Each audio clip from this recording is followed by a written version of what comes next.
প্রাণীর প্রজনন কাজে প্রয়োজন কোন ভিটামিন? Vitamin E. ক্ষতস্থান থেকে রক্ত পড়া বন্ধ করে ভিটামিন কে? বেরি রোগ হয় কোন ভিটামিনের অভাবে? ভিটামিন বি1 এর অভাবে। বিশ্বের প্রথম টেস্ট টিউব বেবির নাম লুইস ব্রাউন, ইংল্যান্ডের অধিবাসী। কোন গ্রুপের রক্তকে সর্বজনীন দাতা বলে? গ্রুপ ও। বায়োগ্যাসের পানির পরিমাণ শতকরা 0.01 ভাগ। বায়োগ্যাসের বর্ণ কেমন? বায়োগ্যাসের বর্ণ বর্ণহীন। টিস্যু কালচার প্রধান উপাদান হল সপুষ্পক উদ্ভিদ।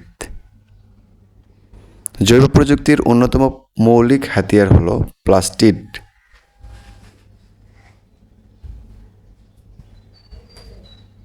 সবাইকে ধন্যবাদ। আসসালামু আলাইকুম।